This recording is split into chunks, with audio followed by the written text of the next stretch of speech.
Bismillahirrahmanirrahim. Assalamu alaikum students. How are you? I hope you are fine and safe at your homes. Now we start Smart Science class 5. Open your books. Page number 70, chapter number 10, Heat and Energy. Now I start reading of this chapter. What is energy? Look around you. Is anything move? आप अपने इर्द गिर्द देखें कोई चीज़ move कर रही है. Can you hair, सी और फील एनीथिंग? क्या आप कोई चीज़ सुन रहे हैं, सी देख रहे हैं और महसूस कर रहे हैं? श्योर, यकीनन. This is because something is making something happen. यकीनन ऐसा ही है क्योंकि कोई चीज़ हो रही है आपके इर्द गिर्द या कुछ ना कुछ बन रहा है. And most probably there is some power at work. और मोस्टली यकीनन ऐसी बात है कि कोई ना कोई काम हो रहा है. दिस पावर और ability to make things happen is what we can call energy. अब ये जो काम हो रहा है क्या हम इसे एनर्जी कह सकते हैं? इट मेक थिंग्स हैपन, ये चीज़ों को बनाती है. इट मेक्स चेंज पॉसिबल, और इसमें जो है चेंज आ सकता है, ये पॉसिबल है कि ये चेंज हो जाए. Look at the sketch below to see an example of things working, moving और हैपनिंग विद एनर्जी. बेटा ये देखिए, ये डायग्राम में है, ये मुख्तलिफ काम हो रहे हैं. जैसे एरोप्लेन जो है वो फ्लाई कर रहा है, उसके बाद सन है, रनिंग ऑफ साइकिल है, कार्स है. बेटा ये आपके इर्द गिर्द मुख्तलिफ चीज़ें हो रही हैं, ये किसी न किसी वजह से हो रही हैं. ये हम पढ़ेंगे. Energy move cars along the road. Energy की वजह से रोड पे जो कार है वो चल रही है. एरोप्लेन फ्लाई और जहाज़ उड़ रहा है. It plays our music on the radio and lights our homes. Energy ही हमारे जो रेडियोज़ हैं इस पे हमें म्यूज़िक सुनाता है, और लाइट्स जो हमारे होम्स में हमें नज़र आती हैं जैसे ट्यूब लाइट्स वगैरह, ये भी एनर्जी ही की वजह से है. Energy is needed for our bodies. Energy जो है हमारी बॉडी के लिए जो है वो ज़रूरी है. And also they other living things. Energy जो है हमारी बॉडी की ज़रूरत है और दूसरी लिविंग ऑर्गेनिजम्स की भी ज़रूरत है.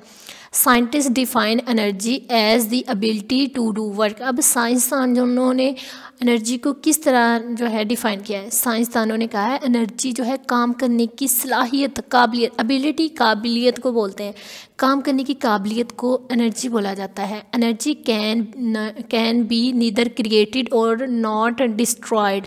बेटा एनर्जी जो होती है ना उसे हम बना सकते हैं ना ही डिस्ट्रॉय कर सकते हैं.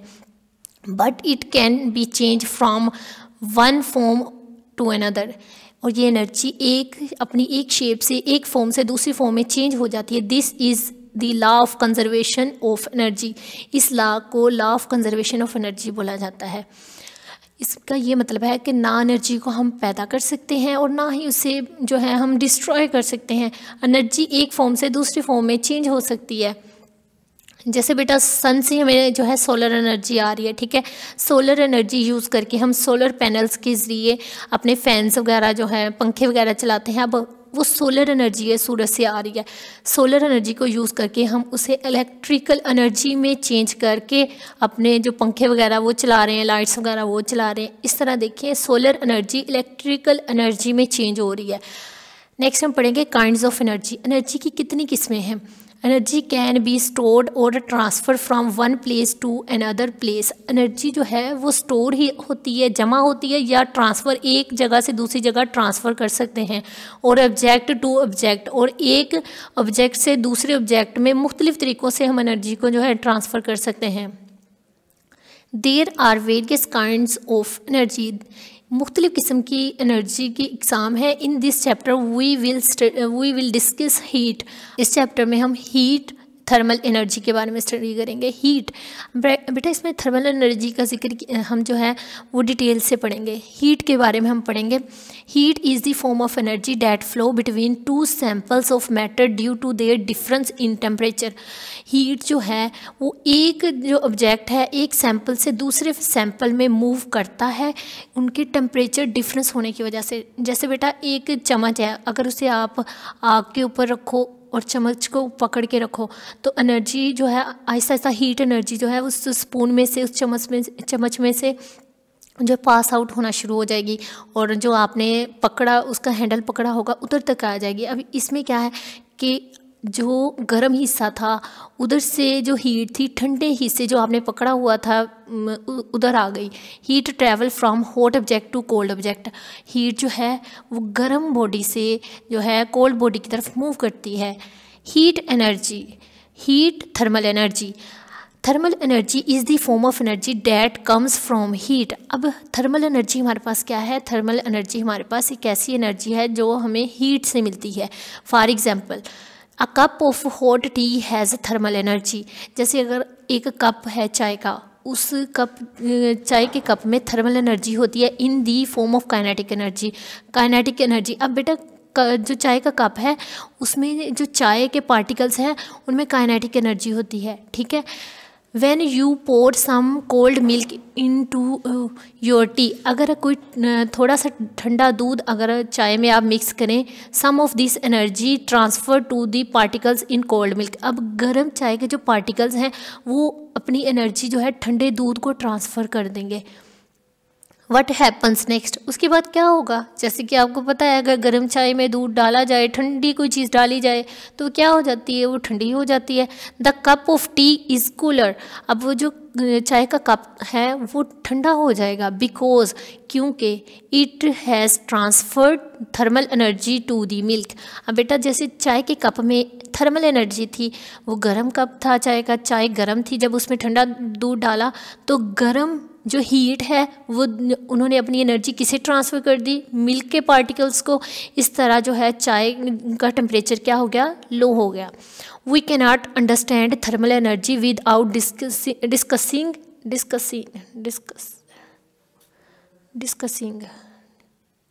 We can not understand thermal energy without discussing temperature difference. हम टेम्परेचर डिफरेंस के बगैर जो है वो थर्मल एनर्जी को एक्सप्लेन ही नहीं कर सकते, हम पढ़ ही नहीं सकते। Temperature, the temperature of an object tells how hot और कोल्ड इट इज़। टेम्परेचर हमें बताता है कि किस तरह कोई चीज़ गर्म है या ठंडी है। It is measure in degree. अब बेटा जो टेम्परेचर होता है उसे हम डिग्री सेल्सियस में मेजर करते हैं। जैसे कि हर चीज़ का कोई ना कोई यूनिट होता है, इस तरह टेम्परेचर को भी मेजर करने के लिए कि टेम्परेचर किसी चीज़ का कितना है, डिग्री सेल्सियस यूज़ किया जाता है। A thermometer is used to measure the temperature of an object.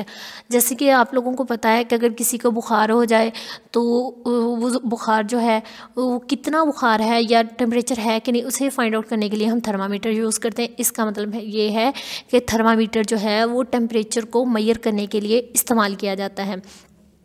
अब next let's look at the following example to see the difference between heat and temperature. Heat और temperature में क्या फ़र्क है, इसे देखने के लिए हम लोग को कुछ एग्जाम्पल जो हैं वो पढ़ेंगे। A swimming pool at 30 degree centigrade is at a low temperature than the cup of tea at 80 degree centigrade. अब बेटा इन्होंने कहा हुआ है कि एक जो कप है चाय का उसका टेम्परेचर जो है वो 80 डिग्री सेंटीग्रेड है, और स्विमिंग पूल उसका टेम्परेचर, उसमें जो पानी है उसका टेम्परेचर 30 डिग्री सेंटीग्रेड है। The swimming pool contain more water. अब स्विमिंग पूल जो है उसमें ज़्यादा पानी होता है, so it store more thermal energy, इसलिए उसमें उसके पार्टिकल्स ज़्यादा होते हैं, उसके पास ज़्यादा थर्मल एनर्जी होती है कप की निस्बत।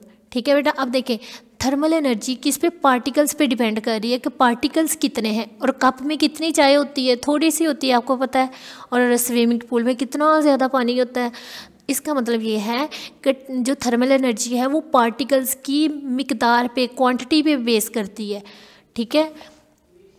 To boil water we must increase its temperature to 100 degree Celsius. पानी को बॉयल करने के लिए हम उसे 100 डिग्री सेल्सियस तक बॉयल करते हैं, हीट देते हैं। It takes longer to boil a large beaker of water than a small beaker because a large beaker contain more water and need more thermal energy to reach 100 degree Celsius. अब इसमें भी बेटा बात करें कि एक जो बड़ा बीकर है उसमें ज़्यादा पानी है, अगर अब उस ज़्यादा पानी को बॉयल करने के लिए हमें ज़्यादा जो है हीट देनी पड़ेगी ताकि उसका टेम्परेचर जो है वो 100 डिग्री सेल्सियस हो जाए। इसकी निस्बत अगर आपके पास एक बाउल में पानी है उसे आप गर्म करें तो वो आपके पास आसानी से हो जाएगा। क्यों? क्योंकि बड़े बीकर में ज़्यादा पानी होता है और उसे जो है हीट करने, उसे बॉयल करने के लिए ज़्यादा टेम्परेचर की ज़रूरत होती है, और जो बीकर में पानी है, बॉयल में पानी है, थोड़ा सा पानी है उसे आप जल्दी जो है वो हीट अप कर सकते हैं और वो जल्दी से बॉईल करना शुरू हो जाता है। ठीक है बेटा, इधर तक हमारी रीडिंग है। अब आपने ये जो चैप्टर हमने स्टार्ट किया है इसमें आपने अच्छी तरह से रीडिंग करनी है और इसमें आपने इस रीडिंग में से क्वेश्चन जो हैं वो भी छोटे छोटे क्वेश्चन खुद 1 वर्ड आंसर वगैरह खुद बनाने हैं और इसकी अच्छी तरह रीडिंग करनी है। ओके बेटा, अल्लाह हाफिज़।